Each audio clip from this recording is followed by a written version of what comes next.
New developments. The fraud scandal in Minnesota escalating over the weekend. Both Treasury Secretary Scott Bessent and State Representative Ilhan Omar publicly speaking out regarding the widespread alleged scheme allegedly orchestrated by Somali asylum seekers. The National News Desk, Jeff Harris, joining us. And both Bessent and Omar, they appeared on Face the Nation, Jeff. But the two, of course, as you can expect, relayed much different messages to the American people. Break down what we know. So Bessent spent much of the interview on his end discussing the Treasury Department's investigation, which includes whether taxpayer money went to terrorist organizations in Somalia. Omar, who's part of the Somali community, responding to those comments, saying it would be a failure of the FBI if that did in fact happen.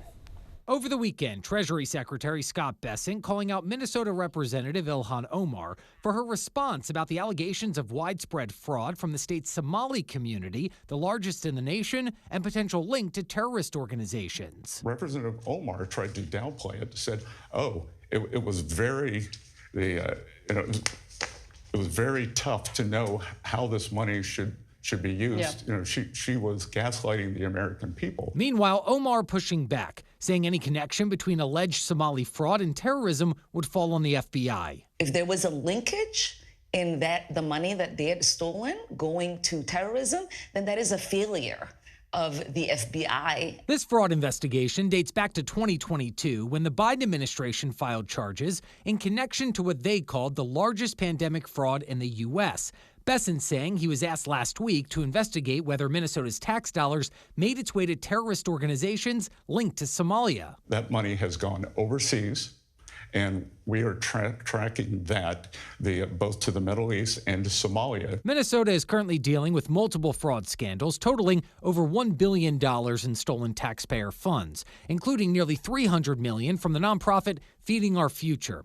Omar's campaign receiving donations from people charged in that scheme, donations she says have since been returned. We obviously had people who were able to donate to our campaign that were involved.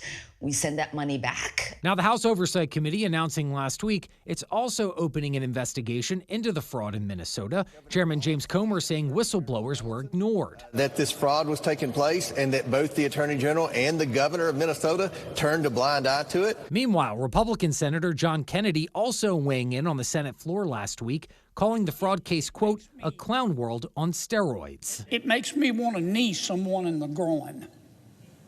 It just makes me furious. Now, a total of 87 people have been charged across all the main fraud cases here, all but 8 being of Somali descent, with 61 convictions secured so far. Amy Bach, founder of Feeding Our Future and the alleged mastermind of that scheme, was found guilty on all counts and right now is awaiting sentencing. Reporting for the National News Desk, I'm Jeff Harris.